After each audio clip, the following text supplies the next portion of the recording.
రాజన్న సిరిసిల్ల జిల్లా గంభీరావుపేట మండల కేంద్రంలో మానేరు వాగుపై పాత బ్రిడ్జి సలాక అక్రమ తరలింపుకు వెంటనే ఆపాలని, ఇప్పటికీ తరలించిన సలాకను రికవరీ చేయాలంటూ గంభీరావుపేట మాల మహానాడు అధ్యక్షులు దోసల చంద్రం డిమాండ్ చేశారు.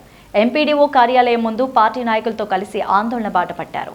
అనంతరం ఆయన మాట్లాడుతూ ఇప్పటివరకు దాదాపు 50 టన్నుల సలాకను తరలించారని, దాన్ని వెంటనే రికవరీ చేయాలన్నారు. సలాక అక్రమ తరలింపుపై ఆర్ఎన్బి అధికారులు ఫోన్ చేస్తే తీయడం లేదన్నారు. సలాకను బహిరంగ వేలం వేసి ప్రభుత్వ ఖజానాలు జమ చేయాలంటూ, లేని పక్షంలో పెద్ద ఎత్తున ఆందోళన కార్యక్రమాలు చేపడతామని హెచ్చరించారు. ఆ కాలానికి అనుగున్నట్టుగా దాదాపు ఒక 6 ఫీట్ల వరకు ఆ యొక్క బ్రిడ్జి నిర్మాణం జరిగింది.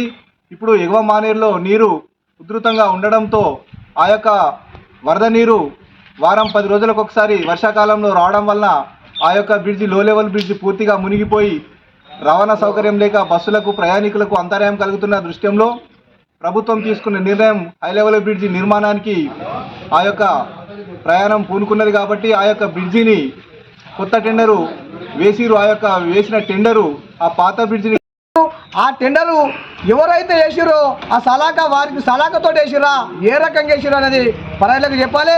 ఆ సలాకకు ఉన్నటువంటి అక్రమంగా తరలించిన ఆ సలాక 15-20 టన్నుల సలాకకు ఎంతైతే ఖరీదు వస్తుందో ఆ ఖరీదును గ్రామానికి అభివృద్ధికి ఉపయోగించే విధంగా చర్యలు చేపట్టాలి తప్ప అక్రమంగా తరలించిన సలాకను తక్షణమే తీసుకొచ్చి గ్రామస్తుల ముందట పెట్టాలని ఆర్ఎండ్బి అధికారి కాంట్రాక్టర్ ఎవరైతుందో ఆయన దీని మీద కనీసంగా వివరణ ఇవ్వడం లేదు.